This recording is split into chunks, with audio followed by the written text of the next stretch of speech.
आगामी बीएमसी चुनावों पर मंत्री प्रताप सरनाईक ने कहा, महाराष्ट्र के 29 नगर निगमों में महायुति बनाने का निर्णय मुख्यमंत्री देवेंद्र फडणवीस और हमारी पार्टी के नेता एकनाथ शिंदे ने लिया है।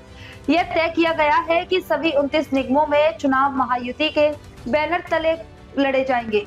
युती तर महाराष्ट्रातील 29 महानगरपालिकांमध्ये करण्याचा निर्णय आदरणीय मुख्यमंत्री श्री देवेंद्रजी फडणवीस आणि त्याचबरोबर आमच्या पक्षाचे नेते उपमुख्यमंत्री आदरणीय एकनाथ शिंदे साहेबांनी घेतलेला आहे आणि राज्यातील 29 महापालिकांमध्ये युतीतनच लढायचा निर्णय झालेला आहे। काही ठिकाणी अपवादात्मक परिस्थिती येऊ शकते, परंतु ठाणे जिल्ह्यामध्ये बहुतांश महापालिकांमध्ये युती करण्याचा निर्णय हा एकनाथ शिंदे साहेबांनी आणि देवेंद्रजींनी घेतलेला आहे। ठाणे महापालिका क्षेत्रामध्ये उद्या पदाधिकाऱ्यांची बैठक सुद्धा होणार। त्या बैठकीला म्हणजे खासदार नरेश म्हस्केंच्या माध्यमातून भारतीय जनता पक्षाच्या सर्व नेत्यांबरोबर ते चर्चाही करतील। आमची कमिटी आहे, त्यांची कमिटी आहे। एकत्रितपणे कुठल्या कोणी जागा लढवण्याच्या बाबतीतला सुद्धा निर्णय झालेला आहे। स्वतः एकनाथ शिंदे साहेबांनी निरंजन डावखरे, संदीप लेले जे भारतीय जनता पार्टीचे इथले अध्यक्ष आहेत त्यांच्याशी चर्चा केली। त्यामुळे उद्यापासून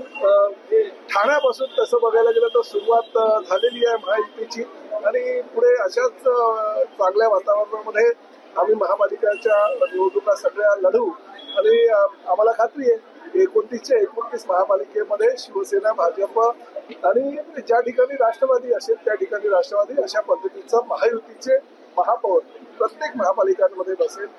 ठाण्याची जर परिस्थिती तुम्हाला कल्पना आहे की हा जो धर्मवीर आनंद दिघे साहेबांचा भगवा ध्वज, शिवसेना प्रमुख बाळासाहेब ठाकरे यांचा भगवा ध्वज कोणी उतरण्याची हिंमत केलेली नाही।